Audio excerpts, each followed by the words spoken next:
Hey guys, Adam here, back with another video. In this video, we're going to talk about how to deal with making mistakes in your drumming and how there are unhealthy ways and healthy ways to do this. In fact, blunders on the worship team, commonly known as worship fails, are one of the most searched terms in the worship music space because, let's be honest, they're completely hilarious to watch. It's easy to laugh at the mistakes of others, but if we can't deal with our own mistakes in a healthy way, it can easily spiral into deeper problems, and this is exactly what we're going to talk about in this video. Let's do it.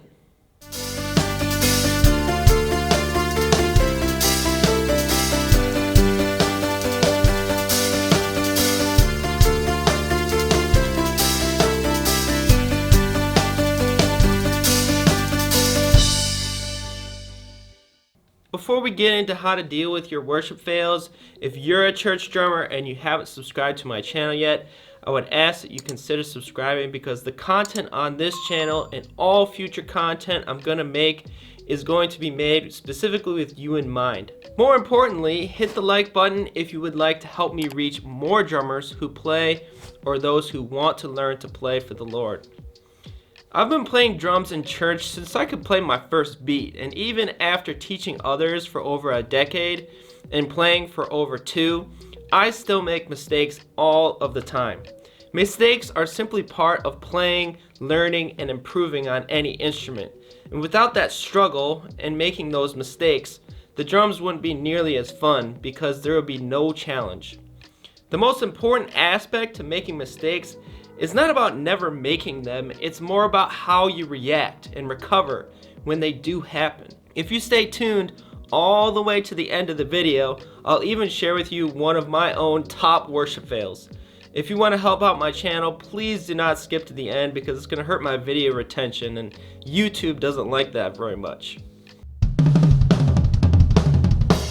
Okay, so the most important part of making mistakes is to learn from them and make a point to address them during your practice sessions. Without a teacher or a coach assessing your skills and giving you a clear and concise plan of what to practice, it can be difficult to figure this out on your own. But one great way to do this, if you don't have a teacher, is to make note of your mistakes when you're playing with other musicians and then try to address them in your practice sessions. For example, if you find yourself speeding up or slowing down with the band, then you should probably be working with a click in your practice sessions. Or maybe you keep trying to pull off a particular fill in a musical setting and it's just not landing quite right. Your personal practice time is the perfect time to address these kinds of things and think through what you're really trying to accomplish. The most important part of doing this is writing things down so you remember to practice them when it comes time. I know we live in a digital age with computers, phones, and tablets, but studies show that writing goals or tasks down with a pen or pencil will make them much more likely to be accomplished, and it will better commit them to your memory. The opposite of learning from your mistakes is being too hard on yourself. There's nothing wrong with holding yourself to a high standard of musicianship, but if you're getting angry or down on yourself after making mistakes, then this will most likely cause you to be stuck inside of your head, and it will probably cause you to make even more mistakes. This is a big problem for those of us who play for the Lord, because now you're more focused on your drumming, or lack thereof, than worshiping God with your gift. We need to remember that worship is about us receiving from God. God doesn't need our worship, and we can't add anything to Him because He's completely perfect without us. He's always there to bless us during worship. Let's just make sure we're not getting in the way of that because our focus is on the wrong things. Before we move on to point number 2, do you feel like you can laugh at your mistakes or do you get down on yourself? Post your answer in the comments below. Okay, so that brings me to point number 2. If you're making a lot of mistakes, you might want to check and see if you're putting in quality practice and preparation. And I want to make an important distinction that practice and preparation is done on your own time, not during rehearsal when you're with the whole band. When you rehearse with the band, you should already know your parts. Rehearsal time is just to make sure everything is ironed out when all of the different parts come together. Anyways, putting in that quality personal practice time is the best way to mitigate mistakes. Keep in mind that no one is born knowing how to practice effectively, and finding the system that works best for you is a journey of itself. Learning how to practice effectively is probably one of the most important things a teacher could teach you. If you can find a quality teacher who can teach you this, you'll reap the benefits for the rest of your drumming life, and will make the investment of working with the teacher more than worth it. If you continually have to rely on the teacher to help you move forward, then is it really helping you at the end of the day? Even after you become a great learner and you know how to practice effectively, mistakes will still happen. Again, so it's important to temper our reaction to the mistakes when they come.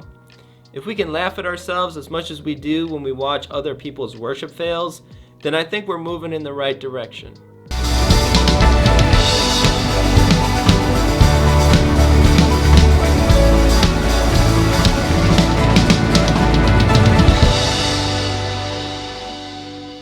Okay, so number 3, making mistakes is all about recovery. One great thing about making mistakes in our drumming is that we get to practice recovering from our mistakes. This is extremely difficult to practice on our own time because we don't always plan to make mistakes. This is the reason why a good practice method and a clear plan combined with a lot of experience is a crucial part of becoming the drummer you want to be. If you don't have all 3 of these, then you're definitely fighting an uphill battle. The experience part of the equation is so important because the more mistakes you make in a musical setting, the better you'll get at recovering. For example, if you drop a stick, you can practice getting right back on the beat and prioritizing the backbeat over the other things going on. Remember, life is 10% what happens to you and 90% how you react to it. We can choose to spiral down into a negative mindset and ask questions like, why me? Or we can let the mistakes roll off our back and develop a plan to address them for next time. Which one sounds better to you? Okay, so if you watched all the way up until this point, then I commend you, and I'm going to share with you one of my top worship fails of my own. We were playing the song Do It Again by Elevation Worship, and right before the bridge, technically the keyboard came in too early with the melody, and since I was listening to the keyboard, I ended up coming in way too early for the bridge. The keyboard coming in early was a lot less noticeable, especially when you got the pads going, and comparing that to the drummer coming in early when there's literally nothing else going on, it was extremely noticeable. So here, I'm gonna let you guys watch the clip right now. I'm still in your hands, this is my confidence, you never fail me yet.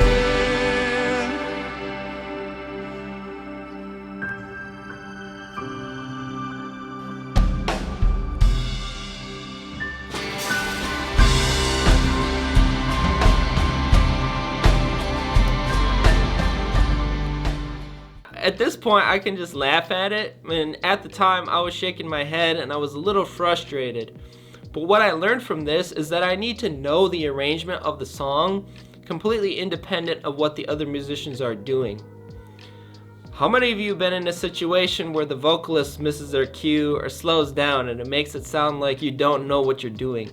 I know I've definitely been there. Sorry to pick on you vocalists, but many of you are notorious from this. So after watching this video, I hope you have a newfound perspective on how to make mistakes and react to them in a healthy way. If you feel your drumming for the worship team is stuck in a rut and you're looking for instruction and a clear path to get your drumming to the next level, I want to invite you to click the link below this video and you can learn more about how I have helped many church drummers get to a new level in their playing, all for the glory of God. It doesn't matter if you haven't even picked up the sticks before and you really want to play drums for your church, or if you're a drummer who has been playing quite a while and you just feel like you're kind of stuck in a rut and you really want to get to that next level. I want to help you all achieve your goals just like I've helped my students. Don't wait to click the link below, because if you really want to make your goals a reality, you got to stop making excuses and get started right away. Every day you waste is another day you're not moving forward. Thanks so much for watching, and if you're interested in this type of content, don't forget to subscribe and hit the like button. I'll see you in the next video.